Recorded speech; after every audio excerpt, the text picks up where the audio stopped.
नमस्कार भक्तों, स्वागत है आपका एक और नई वीडियो के साथ। भक्तों, आज हम आपको 2025 में पढ़ने वाली विजयदशमी एकादशी संपूर्ण जानकारी। 2025 कब है? 24 फरवरी या 25 फरवरी। पूजा विधि क्या है, क्या करना है, क्या नहीं करना है, संपूर्ण जानकारी आज हम आपको इस वीडियो में बताएंगे। तो वीडियो के अंत तक बने रहें। बहुत ही ज्ञानवर्धक वीडियो होने वाला है, बहुत ही लाभ देगा आपको। तो आप सभी भक्तों को फाल्गुन मास के कृष्ण पक्ष की विजय एकादशी की ढेर शुभकामनाएं। आज हम बात करेंगे फाल्गुन मास की आने वाली विजय एकादशी। बहुत ही अद्भुत है ये एकादशी, विजय श्री दिलाने वाली है। ये एकादशी यही वह एकादशी है जिसके व्रत के परिणाम स्वरूप भगवान श्री राम को रावण पर विजय प्राप्त हुई थी। क्या था वो वृतांत, वह भी आपको बताएंगे। किस अर्षि ने इस व्रत के बारे में वर्णन किया था कि अर्षि ने यह बताया था कि भगवान राम आपको ये व्रत करना चाहिए। भगवान राम ने किस विधि से इस व्रत को किया था, वही विधि आपको भी बताई जाएगी।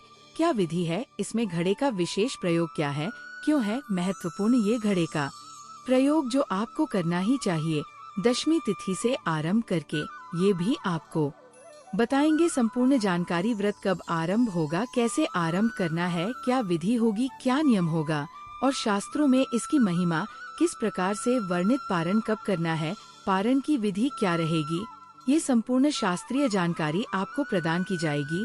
ये एकादशी हमारे लिए बहुत महत्वपूर्ण होती है और हम अपने चैनल पर एकादशी के प्रत्येक वीडियो में शास्त्र से कोई ना कोई गहरा रहस्य खोज के आपके लिए लेकर आते हैं। ये जो एकादशी है ना, ये आपके जीवन की सभी परेशानियों पर विजय प्राप्त करने वाली है। ये वह व्रत है जिसको करने से आपके जीवन में कोई भी बड़ा क्यों ना हो, उसे पर विजय श्री अवश्य ही प्राप्त होती है। आप इसे विचार कीजिए कि भगवान श्री रामचंद्र ने भी किसी व्रत को रावण को युद्ध में परास्त करने से पहले किया था और यह कोई मनगढ़ंत कथा नहीं है, ये पुराणों में वर्णित है, ये घटना घटित हुई है। इस बारे में हम आपको विस्तार से आगे वीडियो में बताएंगे। बहुत ही ज्ञानवर्धक वीडियो रहने वाला है, बहुत ही लाभ देगा आपको, इसलिए वीडियो के अंत तक आपको बने रहना है। वीडियो को अगर आप बीच बीच में से कट कर देखेंगे तो आपकी संपूर्ण जानकारी प्राप्त नहीं होगी, इसलिए आप वीडियो को पूरा ही देखें। और भी बहुत रोचक बातें हैं जो इसके आने वाली एकादशी से संबंधित होगी। तो वीडियो की शुरुआत करते हैं। उससे पहले कृपया भगवान की प्रसन्ना व्रत की सफलता के लिए कमेंट बॉक्स में अवश्य लिखें ओम नमः भगवते वासुदेवाय या जय श्री हरि। भगवान का यह मंत्र जब भी लिखा जाता है तो उसे लिखने वाले के जीवन में अवश्य ही सकारात्मक परिवर्तन आते हैं, क्योंकि इसे एक सकारात्मक ऊर्जा उत्पन्न होती है और वह सकारात्मक ऊर्जा आपके जीवन में सकारात्मक परिवर्तन लेकर आती है। इसीलिए आप सभी श्री हरि के भक्तों को अवश्य ही उनका यह प्रिय मंत्र ओम नमः भगवते वासुदेवाय लिखना चाहिए। लिए जानकारी आरंभ करते हैं। हमारे श्रोता माताएं, बहनें, भाई बंधु, आने वाली जो एकादशी है वह एकादशी होगी फाल्गुन कृष्ण एकादशी, क्योंकि प्राप्त होती है। इसके व्रत के प्रभाव से मनुष्य को विजय की प्रति सभी स्थानों पर होती है। ये सब व्रत से उत्तम व्रत है। किसी एकादशी का व्रत उन्हें अवश्य करना चाहिए जिनके जीवन में कोई संकट है या जिन्हें किसी पर विजय प्राप्त करनी है। देखिए, विजय केवल शत्रुओं पर ही प्राप्त नहीं करनी होती, विजय आपको संकटों पर भी प्राप्त करनी होती है। कि दैनिक जीवन में जो भी परेशानियां बढ़े हैं, आपको उन्हें पर करना है तो विजय पानी होगी। आपके जीवन में आर्थिक संकट है, उसे पर विजय पानी होगी। आपके जीवन में यदि समय अच्छा नहीं चल रहा है तो आपको विजय पानी। आपके जीवन की किसी भी प्रकार की परेशानी क्यों ना हो, ये जो एकादशी का व्रत है आपको विजय श्री दिलाने वाला है। तो ये एकादशी किस प्रकार से प्रकाश में आई और किस प्रकार से इसका वृतांत सबके सामने आया, इसके बारे में एक बार आपको बता देते हैं। क्योंकि स्वयं महर्षि नारद कहते हैं कि इस एकादशी के बारे में उन्होंने कभी किसी को नहीं बताया था, जब तक कि उन्होंने ये महत्व स्वयं कहते हैं कि ये समस्त मनुष्यों को विजय प्रदान करती है। त्रेता युग में मर्यादा पुरुषोत्तम श्री रामचंद्र जी को जब 14 वर्ष का वनवास हो गया था, अब यह लक्ष्मण तथा सीता जी सहित पंचवटी में निवास कर रहे थे। वहाँ पर तो श्रवण ने सीता जी का हरण कर लिया। तब रामचंद्र जी तथा लक्ष्मण जी बहुत व्याकुल हो गए और माता सीता की खोज में यहाँ वहाँ फिरने लगे। समुद्र किनारे पहुंच गए हनुमान जी ने लंका जाकर सीता जी का पता भी लगा दिया। लेकिन जब वो समुद्र किनारे पहुँचे, अपनी वानर सेवा के साथ वहाँ पर देखा किया था, समुद्र है, इसको पर कैसे किया जाएगा, और जो लंकापति रावण वह तीनों लोगों का विजेता है, उसे पर कैसे विजय श्री प्राप्त की जाएगी। इस प्रकार क्योंकि वह थे परंतु वो मानव रूप में थे, मानव लीला कर रहे थे, इसीलिए अपनी शक्तियों का प्रयोग नहीं कर सकते थे। उसे अवस्था में जब वह चिंतित थे तो लक्ष्मण जी ने कहा कि है पुराण पुरुषोत्तम, आप आदि पुरुष है, सब कुछ जानते हैं। यहाँ से आधा योजन दूरी पर कुमारी द्वीप में वक्त तालाब के नाम की मुँह रहते हैं।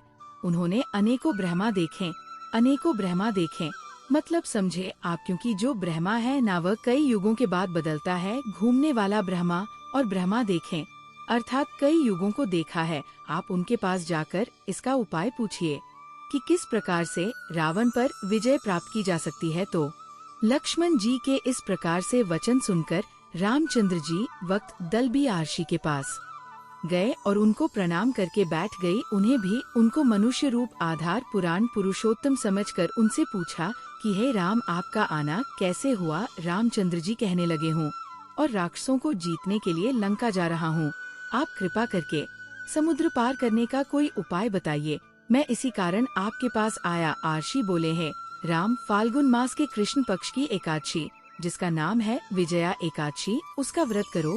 इसका व्रत करने से निश्चय ही आपकी विजय होगी, साथ ही आप समुद्र भी अवश्य ही पार कर लेंगे। और इसी ने इस व्रत को करने की विधि भी बताई है, जिसका वर्णन हम आगे करेंगे कि किस विधि से आपको ये व्रत करना चाहिए। एकादशी का जो व्रत है वह प्रकाश में आया और इसकी महिमा इसके बाद और अधिक बढ़ गई, इसीलिए आप सभी को ये व्रत अवश्य ही करना चाहिए। आप बात करते हैं पूजा विधि की, किस प्रकार से पूजा करनी है, क्या अलग है इस एकादशी के पूजन में अन्य एकादशी है, क्योंकि हम सदा ये कहते हैं कि प्रत्येक एकादशी की विधि भिन्न होती है। सब यही तो गलती करते हैं हम कि केवल एक का एक एकादशी जिस प्रकार से कर ली वैसे ही करते चले जाते हैं। प्रत्येक एकादशी की महिमा अलग है, नियम थोड़े अलग है और भिन्नता भी होती है, इसीलिए आपको हम प्रत्येक एकादशी पर नियम अनुसार बताते हैं कि इस एकादशी का व्रत कैसे करना है, क्या नियम रहेंगे, क्या विधि रहिए। तो आइए जानते हैं इस एकादशी की विधि के बारे में। दशमी तिथि से हमने पहले भी कहा है कि सभी एकादशी हैं, जो है वह दशमी एकादशी और 3 दिन का जो ये एक पाव होता है। परंतु इस एकादशी में कुछ और भी भिन्नता है, केवल वस्तुओं का त्याग ही नहीं करना है। 10वीं तिथि को चाहे आप मिट्टी करें या आपको घड़ा लेना है, उसे खड़े को जल से भरकर और उसे पर 5 पल्लव रख दीजिए। 5 पल्लव आप जानते ही होंगे, इस प्रकार से 5 पल्लव उसके ऊपर रखिए और एक वेदिका बनाया, वैदिक कोई चौकी सजाया, चौकी के ऊपर उसे घड़ी के नीचे आपको रखना है। 7 नाज अर्थात 7 प्रकार के अनाज रखें। 7 प्रकार के अनाज में आप क्या रख सकते हैं, वज्र ले लीजिए, जो ले लीजिए, चावल जो मक्का बाजरा गेहूँ या कोई भी अनाज आप ले लीजिए। इस प्रकार से आपको अनाज ले लेना है। घड़ी को जब स्थापित करेंगे ना तो खड़े के नीचे आपको रखते हैं 7 सतनाजा और ऊपर रखते हैं केवल जो सतना में आपको जो ना ले तो ठीक है, क्योंकि जो ऊपर रखते हैं तो बाकी के साथ ना जो है वह नीचे रख लीजिए और 8वां जो है उसे आप घड़ी के नीचे रख दीजिए और गधे के ऊपर आप विष्णु जी की प्रतिमा स्थापित करेंगे। स्वर्ण की लीजिए, चांदी की लीजिए या आप जो भी आपके पास उपलब्ध हो वो ले लीजिए, अन्यथा आप तस्वीर भी कोई चित्र भी आप ले सकते हैं भगवान का, वह उसे खड़े के ऊपर आप स्थापित कर देंगे। कैसे, एक चौकी दीजिए, अगर चौकी ना हो तो कोई बात नहीं, जो भी आपका स्थान है पूजा का स्थान वहाँ पर शुद्ध कीजिएगा। उसको शुद्ध करने के बाद वहाँ पर पहले सपनाजा रखिएगा। शुद्ध कैसे करते हैं, गंगा जल ले लीजिएगा, गंगा जल छिड़केगा उससे स्थान पर, उसके बाद वहाँ पर आप सतनाजा रखिएगा। 7 अनाज सतनाज के ऊपर पानी से भरा हुआ कलश, ध्यान रखें कि जो कलश है वो खाली ना हो, उसे पर पानी भरेगा, पानी से भर के कलश रखिएगा और कलश के ऊपर आप 5 पर लव लगाकर पूर्ण पत्र से बंद कर दीजिए, उसमें जो रखिए और उसको ऊपर भगवान की तस्वीर या प्रतिमा स्थापित करनी है। तिथि को आप समझने, तिथि को आपने ये स्थापना करके भगवान की रख देनी है। अब आप एकादशी को इनका पूजन करेंगे। एकादशी के दिन आप सूर्योदय से पहले उठ जाएं। उठने के बाद स्नान आदि करके स्वच्छ वस्त्र धारण करके और भगवान का पूजन करेंगे। पूजा के लिए अन्य क्या सामग्री रहेगी वह भी आप एक बार नोट कर लीजिए। पूजा के लिए सामग्री सामान्य रहेगी। होली मौली पान, सुपारी, लौंग, इलायची, खुले फूलों की माला, एक लोटे में चल गंगाजल मिला हुआ दूध, ये सामग्री है जो आपको एकत्र करनी है। इस सामग्री को एकत्र कर लीजिए, थाली में सजा लीजिए। उसके बाद उसने शुद्ध जल भर लीजिए। उसने जल आज पानी करने के लिए अन्यथा कोई छोटा चम्मच रख लीजिए। और सबसे पहले व्रत का पूजन करने से पहले संकल्प करेंगे और संकल्प करने के बाद आप व्रत का पूजन करेंगे। आरंभ करते हैं। एक पुष्प लीजिए, उसको लौटे में जो चले उसमें और सभी सामग्री को आप पवित्र कर लीजिए। पवित्रता के लिए हम यहाँ मंत्र बोलते है, ओम पवित्र पवित्र पवित्र रानी, ओम नमो भगवते वासुदेवाय नमः। इस प्रकार से आपको जो लौटे में जल लिया हुआ है उसको चीर देना है। इस प्रकार से ये शुद्ध हो जाएगा, पवित्र हो गया है। आप आसन जो जी आसन पर बैठे हैं तो आसन की शुद्ध करते हैं। पृथ्वी पर हाथ रख हम यहाँ से मंत्र बोलते हैं। आपको केवल माता पृथ्वी से निवेदन कीजिए, धारा महादेवी सर्वतसनम हेमा, सारे संसार को आधार देने वाली है। आप मेरा आसन पवित्र करें और मुझे स्थान इस प्रकार से आपका निवेदन किया। अब यदि आप दंपति है, आप पति पत्नी व्रत कर रहे हैं तो कट जोड़े से आप पूजन कर सकते हैं। भगवान का तो आप अपना घाट जोड़ा करवा ले, और अगर अकेले पूजन कर रहे हैं तो अकेले भी बैठ सकते हैं। अपना सीधा हाथ लीजिएगा। हम जल जबानी करेंगे। हमारे जो पहले के श्रोता है वो सभी जानते हैं, क्योंकि आगे की जो विधि रहेगी इसमें काफी कुछ सामान्य रहेगा, कुछ भोग आदि है जो अलग हो सकता है। पूजा की विधि में आगे आपको जल अजमानी करनी है। 3 बार तो सीधे हाथ में 1 चम्मच से जल लीजिएगा, पी जाएगा। हम मंत्र बोलेंगे। सबसे पहले हाथ धो लीजिए, गंगाजल वाला जाल है ना, उसमें से चम्मच से हाथ में जल लीजिए, हाथ धो लीजिए। अब आप पंगे 1 चम्मच लेकर हाथ पैर सीधे हाथ पैर जल लीजिएगा। ओम के शिवाय नमः, ओम नारायण नारायण धो लीजिए। इस प्रकार से अब हम पूजा के लिए तैयार हैं।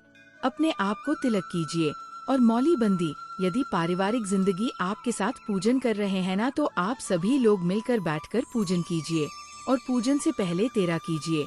और मौली बात आई, अब अमृत का संकल्प करेंगे। अपने सीधे हाथ में जल लीजिए। 1 रुपए का सिक्का दक्षिण के रूप में कम से कम रखिए। अधिक जो भी आप रखना चाहे वह प्राचीन बार वॉल्यूम श्री विष्णु, ओम श्री श्री विष्णु। अपना नाम जिस स्थान पर बैठकर आप संकल्प कर रहे हैं वहाँ का मकान नंबर, क्षेत्र का नाम, शहर का नाम। फाल्गुन मासी कृष्ण पक्ष विजया एकादशी व्रत पूजन संकल्प शंकर विष्णु शरण। यहाँ पर जो हमने बोला है कि आपको ये व्रत कर रहे हैं आयु आरोग्यता की प्राप्ति के लिए, धन संपत्ति की प्राप्ति के लिए और शत्रु विजय की प्राप्ति के लिए। यदि आपकी कोई अन्य कामना भी हो तो वह कामना भी आपके यहाँ बोल देने चाहिए। संकल्प में ही आपको वह इच्छा बोलनी होती है। इसके उद्देश्य की पूर्ति के लिए आप व्रत कर रहे हैं और यही संकल्प करने के लिए कारण भी होता है, जिसमें कि आपको भगवान से सभी प्रार्थना देते हैं कि आप कौन है, कहाँ है और किस लिए व्रत कर रहे हैं। संकल्प करने के बाद भगवान गणेश को हम स्मरण करेंगे और तद उपरांत अब हम कलश पूजन करेंगे। फिर भगवान श्री हरि का पूजन करेंगे। कलश पूजन प्रकार से करते हैं। सबसे पहले कलश देव पर जल के चीते दीजिए, उनको तिलक कीजिए। 7 बिंदी लगा सकते हैं या 1 बिंदी लगा सकते हैं। कलश पर अक्षत अर्पित कीजिए और दीप जलाए, धूप जला दीजिए और गीता दिया जला लीजिए। तो धूप दिखाइए और दीप दिखाइए। नैवेद्य के रूप में आपके पास जो भी कोई फल है, मिठाई है, वह अर्पित कीजिए। जल जमानी कराया, शुभ लक्षण आयाम शुभ 2 वर 2 पवाह। दक्षिण के रूप में जो भी आप राशि अर्पित करना चाहे दक्षिण अर्पित कीजिए और प्रणाम कीजिए। कलश पूजन के बाद अब हम भगवान श्री हरि विष्णु का पूजन करेंगे। भगवान श्री हरि विष्णु का पूजन करने के लिए एक पत्र रख लीजिए, कटोरी रख लीजिए उनके सामने, क्योंकि वह कलश के ऊपर आपने विराजमान किया होगा भगवान की तस्वीर प्रतिमा को, जैसे कि हमने विधि बताई थी। दशमी तिथि वहाँ पर नीचे एक पत्र रख लीजिए जिसमें कि आप पूजा की सारी सामग्री अर्पित करेंगे, क्योंकि कलश पर अगर अर्पित करेंगे तो वो गिरती जाएगी। अजमानी अर्पित करेंगे, तो 1 चम्मच से जल अर्पित कीजिएगा। सबसे पहले भगवान को पद्य अर्पित करेंगे। इस प्रकार से अपने भगवान को पद्य मार्ग आज पानी समर्पित किया है। 1 चम्मच जल अपने कटोरी में छोड़ देना है जो भगवान के सामने रखी है, या भगवान की पूजा के सगरी के लिए भगवान को स्नान करेंगे। स्नान करने के लिए 1 चम्मच जल छोड़ दीजिए कि आप भगवान को प्रेम पूर्वक स्थान कर रहे हैं की तरफ। इसके बाद भगवान को इत्र लगाइए।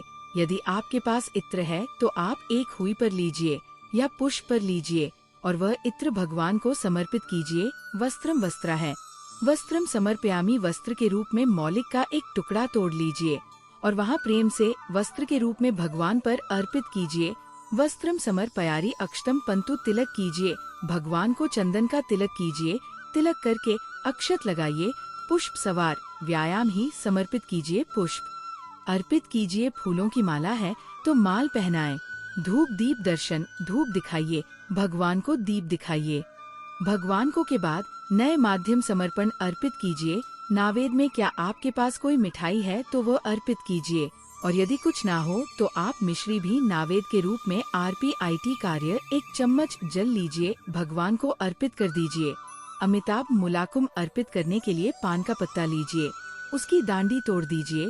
2 लौंग, 2 इलायची, 1 सुपारी उसमें रखिए। पान का बीड़ा बनाया और वहाँ भगवान को अर्पित कीजिए। तांबूल ओम समर्पयारी, गांव में दक्षिणा अर्पित करना चाहते हैं वो राशि अर्पित कर दीजिए। दक्षिण अर्पित कीजिए भगवान को और प्रणाम कीजिए। इस प्रकार से आपने आज का ये एकादशी का व्रत पूजन पूर्ण किया है। अब आपको कथा श्रवण करनी चाहिए। कथा यदि आपके पास है तो आप पढ़िए, और ना हो तो आपको सुनिए। कथा जो ऑथेंटिक कथा है वही आपको सुनने चाहिए। इसीलिए यदि आप चैनल पर नए हैं तो कृपया चैनल को सब्सक्राइब कर लीजिए, जिससे कि आप सभी सही कथाएं सुन सके, क्योंकि यह चैनल शास्त्रों पर आधारित, वेद पुराणों पर आधारित चैनल है और यहाँ पर हम जो भी कथाएं सुनते हैं वह एकदम सही सटक पुराने पर आधारित कथाएं होती हैं। हम इधर उधर से कहीं भी बनाकर कोई भी कथा नहीं सुना देते हैं। सही कथा सुनने के लिए आप चैनल पर नए हैं तो सब्सक्राइब कर लीजिए। और हमारा आपसे निवेदन ये भी है कि YouTube शून्य या किसी भी नाम से अपलोड कर देते हैं और सुनते हैं तो आपको सही कथा ही सुननी चाहिए। कथा सुनेंगे, कथा सुनने के बाद आप आरती करेंगे। आरती करने के बाद भगवान को फल का भोग लगाएंगे। आज के दिन फल का भोग लगाएंगे। प्रसाद बंधु बांधव गढ़ करेंगे। इस प्रकार से आप आज का पूजन कर अपने दैनिक कार्यों में लग जाएंगे। आपकी जो गृह कार्य है तो गृह कार्य उनमें लग जाइए। ऑफिस जाना है, ऑफिस चाहिए। जहाँ भी आपका जो कार्य है उसको आप कीजिएगा। कुछ नियमों का आपको अनुपालन करना होगा। नियमों में सबसे पहले तो आज के दिन आपको किसी से लड़ाई झगड़ा नहीं करना है, किसी पर क्रोध नहीं करना है, किसी का अहित नहीं करना है। ब्रह्मचर्य का पालन पूर्ण रूप से करना है। ब्रह्मचर्य वह नियम है जिसमें किसी भी प्रकार का कोई होता ही नहीं बढ़ती जा सकती है। ब्रह्मचर्य का पालन करते हुए आज का दिन व्यतीत करेंगे। भोजन के रूप में यदि बात करें कि आप क्या ग्रहण कर सकते हैं तो खाने में आहार ही ले सकते हैं। फल आहार में आपको फल ले लीजिए। दूध ले सकते कमेंट करके पूछते हैं। जी हाँ, दूध बिल्कुल ले सकते हैं। आप कुछ सिंघाड़े को भी सेवन करते हैं जो भी आप बनाते हैं, या आपको शव की खीर खिचड़ी बनानी है तो आप खा सकते हैं। आज के दिन दोष नहीं है। इस प्रकार से ये आपको आहार ग्रहण करना है। जलाप इसमें ले सकते हैं। सजेला व्रत कर सकते हैं। निर्जला व्रत कुछ लोग करते हैं, पर आपका समर्थ हो तभी आप कीजिएगा। ऐसा नहीं कि आप अपने शरीर पर अनन्य सैसरी किसी प्रकार का प्रेशर डाले तो ही कीजिएगा। नेता आप जल के साथ भी व्रत को कर सकते हैं कि क्योंकि घर में कल शाम में स्थापित किया है तो घर के अंदर कोई भी व्यक्ति आज के दिन ना तो तामसिक भोजन ग्रहण करेगा और ना ही किसी प्रकार का तामसिक भोजन घर में आपको बनाना है। यह आपको आज के दिन ध्यान रखना पड़ेगा। और ये जो नियत में तिथि से ही आरंभ हो जाएगा। जैसे ही अपने कलश स्थापना कर दी, भगवान की स्थापना कर दी अपने घर में, न तभी तो दशमी तिथि से ही आपको घर में होगी। इतना प्रयास आप कीजिएगा। बाकी एकादशी में ये होता था कि दशमी तिथि को बाकी लोग, पारिवारिक लोग कुछ दिखाएं, केवल व्रत करने वाला ही नियम रखना था। लेकिन आज ये जो एकादशी है इसमें जो नियम है वह दशमी तिथि से आरंभ होगा और घर के अंदर इस शुद्ध का आपको विशेष रूप से ध्यान रखना होगा कि ये शुद्ध जो है भांग ना हो, एकादशी के दिन भी। और जब तक पारण नहीं हो जाता तब तक इस प्रकार से आप दिन व्यतीत कीजिएगा। सायंकाल को संभव हो तो कीर्तन कीजिएगा, रात्रि कल को संभव हो तो जागरण कीजिएगा। महिमा इस एकादशी पर भी जागरण की बहुत अधिक बताई गई है। महत्व में जब आप सुनेंगे, इसकी कथा जब सुनेंगे तो सारा वृतांत आएगा, आप स्वयं जान जाएंगे कि कितनी अधिक महत्वपूर्ण है भगवान का कीर्तन और जागरण। अगले दिन आपके व्रत का पारण करना है। पारण करने के लिए सूर्योदय से पहले उठ जो लोग सो रहे हैं और जो जागरण कर रहे हैं, वह ब्रह्मा मुहूर्त में स्नान करे। ब्रह्मा मुहूर्त में स्नान करने के बाद आप अपने व्रत का पालन करेंगे। पूजन विधि जो होगी पार की, वह हम आपको विस्तार से अगले वीडियो में बताएंगे। क्योंकि विस्तार से बताने में बहुत समय चला जाता है, तो कारण की विधि के लिए भी वीडियो हम समय से अपलोड कर देंगे। जैसा हम प्रत्येक एकादशी पर करते हैं, वह सुबह सुबह किया जा सकता है। आप पहले जान लेते हैं कि एकादशी का व्रत आपने कब करना है, फिर बताएंगे आपको हम कब करना है। विजया एकादशी 2025 में 24 फरवरी सोमवार को मनाई जाएगी। एकादशी तिथि 23 फरवरी 2025 को दोपहर 1:55 पर शुरू होकर 24 फरवरी 2025 को दोपहर 1:44 पर समाप्त होगी। व्रत का पारण 25 फरवरी 2025 को सुबह होगा 650 से 9:08 के बीच किया जाएगा। पौराणिक कथाओं के अनुसार भगवान श्री राम ने लंका पर विजय प्राप्त करने के लिए विजया एकादशी का व्रत किया था। इस दिन व्रत रखने से शत्रुओं पर विजय कार्यों में सफलता और समृद्धि की प्राप्ति होती है। विजया एकादशी का व्रत श्रद्धा और विश्वास के साथ करने से जीवन में सुख समृद्धि और शत्रुओं पर विजय प्राप्त होती है। इस प्रकार से आपको विजय एकादशी की व्रत का पालन करना है। तो भक्तों, हमारे द्वारा बताइए जानकारी कैसी लगी, आप कमेंट बॉक्स में हमें जरूरी बताएं। और कमेंट बॉक्स में सच्चे हृदय से हरि विष्णु जय माता लक्ष्मी, आपका एक एक कमेंट हमारे लिए बहुत ही महत्वपूर्ण होता है। आपके कमेंट से हमारा वीडियो बनाने का जो उत्साह होता है वह बढ़ जाता है और हम पूर्ण श्रद्धा भाव से वीडियो बनाते हैं और आपके कमांडो का रिप्लाई भी देते हैं।